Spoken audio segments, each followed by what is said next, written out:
In this lesson, we'll learn about the neuron. This is the basic unit of brains. It is a cell with electrical and chemical excitability. Now, here's the human brain. If we were to take a chunk out of the surface of the brain, the cerebral cortex here, look at it under the microscope, we would see the cortex is composed of brain cells called neurons. If you stain those neurons in a section of tissue, you get this tangled web. The dark objects here are the neurons. They have lots of branch-like structures attached to them, and it looks like they're all sort of connected. There was a historical controversy early in neuroscience whether neurons were individual separate cells. Today we know they are separate cells, but they make these close contacts called synapses with each other, so it looks like a tangled forest. Neurons have three basic functional parts. The cell body is here. We've got these branches called dendrites and the axon and terminals here. Now, the dendrites are where a neuron will be collecting electrical signals from other neurons. The cell body will be integrating that information and, if appropriate, generating an output electrical signal that is carried down the axon to the terminals. At the terminals, chemicals will be released, and they will influence the next neuron in a chain, or it could be a muscle cell, for example. Here we see a beautiful picture of one neuron. Here's the cell body and the extensive branching of the dendrites. In fact, if you look closely on the dendrites, you see these little bumps. Here's a magnification up here. These little bumps are called spines, and these are the places of contact with another neuron, where synapses would occur. So if we draw out the neuron, we have here the cell body and we have the dendrites, and notice the bumps, those are spines, so these are dendritic spines, and these are the locations of synapses. So an axon from another neuron makes a junction on a spine. The axon terminal is right next to the spine. Axon terminal next to the spine. Now we can also think about then the neuron as having properties similar to a computer chip, where the neuron is receiving inputs from other neurons. So we can think of the axons making synapses on the target cell as the inputs to the neuron. The target cell may generate an output electrical signal. So just as a computer chip has some set of inputs and does some computation and then generates an output, so too in a sense a neuron has inputs, it generates an output, and it's doing computation, or metaphorically making a decision about whether or not to generate an output signal. Now let's focus in on the synapse. The synapse then is the junction between two neurons. So we'll call this one on the left the input neuron, and then the one on the right the target neuron. And at the synapse, chemicals are released from the terminal, and these chemicals are going to cause a small electrical signal in the target neuron. Now, in general, the movement of any charged particles is an electrical current. So in a wire, it's the movement of electrons in the wire is the electricity. In living cells, cells are surrounded by a fluid that has charged particles called ions, like sodium ions. And there are charged particles inside the neuron as well. The boundary of the brain cell is a membrane. So a neuron has a membrane, which is the boundary of all cells, and that membrane sometimes has proteins, these little channels in the membrane that can allow charged particles into or out of the cell. The movement of charged particles across a membrane is the electrical nature of neurons. If we take a look in this picture, here's our target neuron. We have 4 synapses, and one of those synapses is currently active. So we have electrical signals arriving down this axon to this terminal. That's going to cause a release of chemicals, and these chemicals are going to interact with little channels on the membrane of the spine. Those channels will open up and allow charged particles, sodium ions, into the target neuron at that location. This is the small little electrical signal that activity of a synapse creates in the target cell. If we take a closer look at what's going on here we have an electrical signal arriving at the nerve terminal. So here's the axon terminal. In the axon terminal are these little chambers called vesicles. These vesicles are filled with chemicals called neurotransmitters. And when the electrical signal arrives at the terminal, these vesicles will fuse with the terminal membrane. So the membrane of the vesicle will connect with the membrane of the terminal here, and that causes the contents to be dumped out into the synapse. So the green dots are the neurotransmitters. Well, they're going to just diffuse across the space and bounce into the spine membrane here. In the spine membrane are protein channels. The default condition is that they are closed, but they have a little docking site for a neurotransmitter. If the neurotransmitter makes a connection here, if it binds to that little site, the channel will open up. Now, meanwhile, outside in the fluid surrounding neurons are charged particles like sodium ions. And these sodium ions are just waiting for a way to get into the neuron. This channel is going to open up and the sodium will rush into the spine. So here we see a channel that has opened up because the neurotransmitter has connected to it, and that physically opens the channel. Sodium ions rush in, and this is the small electrical signal generated in the target neuron. So in this picture, here's the sodium coming into the spine as a result of the activity of the neurotransmitters opening up those channels. Now, let's put it all together. Here we see our target neuron, and it's got 1, 2, 3, 4, 5, 6, 7 synapses. In reality, neurons on average have maybe 1,000 synapses. And it's the pattern of activity at those synapses. That pattern of activity is dependent upon the pattern of activity of all the input neurons that are sending information to the same target neuron.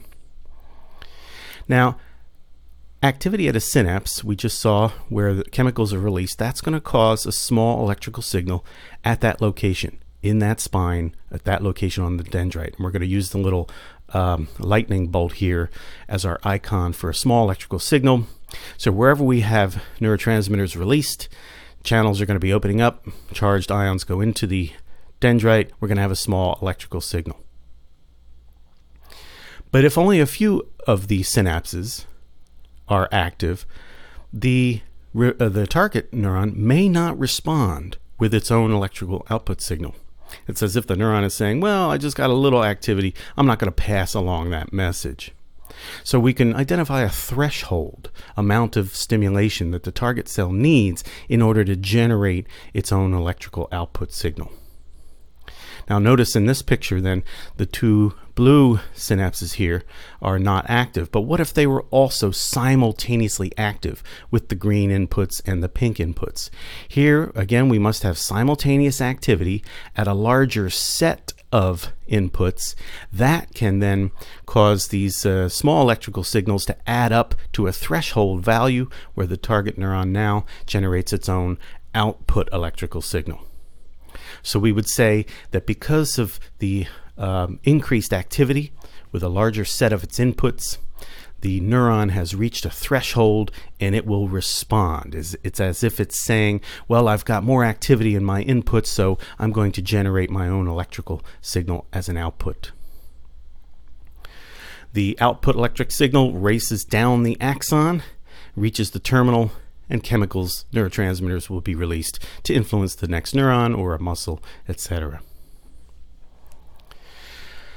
Now, how does the electrical signal move down the axon? We're not going to go into the details of this, but the idea is the axon is studded with, again, more of these ion channels that can open up and allow charged particles in and out of the membrane at that location.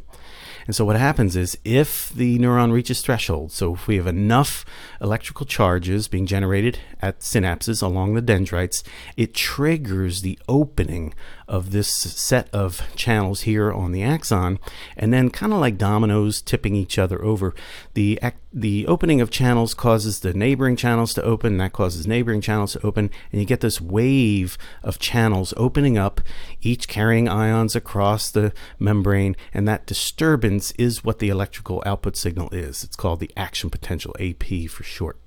So neurons have ion channels that open up and allow the movement of charged particles. That's an electrical current. And in the way the axon carries this signal is it's sort of like a wave of channel openings proceeding from near the cell body down to the terminal that carries the electrical signal. In this diagram, we'll see how the amount of neurotransmitters released has a different effect on the target neuron.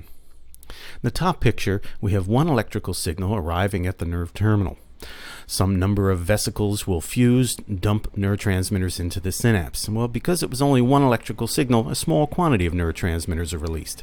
As such, they're only going to open up a small fraction of the receptors on the target cell membrane. So we get a small electrical response. In fact, we might not even reach threshold. So no electrical signal in the target neuron. But what if we had a higher frequency of electrical signals arrive at the terminal? We had 3 signals per second. So we have multiple electrical signals arriving at the terminal. For each electrical signal, some of those vesicles will fuse, so we're going to get a larger amount of neurotransmitters dumped into the synapse. That means a higher proportion of the channels will be opened up, so we'll get a larger electrical response in the target neuron, and we might just pass threshold, in which case the target neuron generates its own output signals. Here, 2 signals per second. And if we have even a higher frequency input, so we've got many electrical signals per second arriving at the terminal, we get even more neurotransmitters released. The more channels are opened, and they're opened for longer. We get more charged particles entering, a larger electrical response.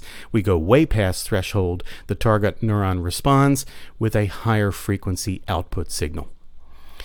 So the nature of the output signal then can vary. If there is not much stimulation of the target neuron will stay quiet. If it gets some minimal amount of stimulation, it will generate low frequency output signals, and if it gets lots of stimulation, it generates high frequency output signals.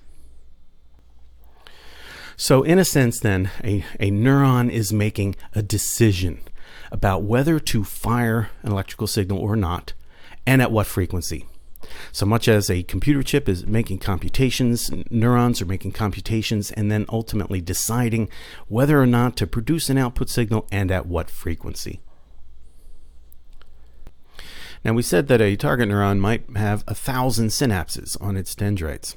As it turns out, there are 2 kinds of synapses. Some synapses, the activity at those synapses cause the target neuron to generate its own electrical signal, so they excite the target neuron, but there are other synapses that have the opposite effect. They can inhibit the target neuron. And the way this is happening is that there are many different kinds of neurotransmitters. And depending on the neurotransmitter and the particular channels at the spine at that location, you might have positively charged ions rushing in, and that will tend to excite the target neuron, or negatively charged ions rushing in, and that will tend to inhibit the target neuron. So it's this balance of excitation and inhibition that goes into the decision that a target neuron makes whether or not to generate its own output signal. In summary then, we have the dendrites are going to be receiving chemical signals from other input neurons and converting them into electrical signals, and the sites of contact are called synapses. The cell body is going to integrate the electrical activity of all inputs at the synapses and metaphorically decide whether or not to generate an electrical signal and at what frequency. And the axon then is going to move the output electrical signal down to the axon terminal, and at the terminal, chemicals called neurotransmitters will be released that generate an electrical signal in the next target cell.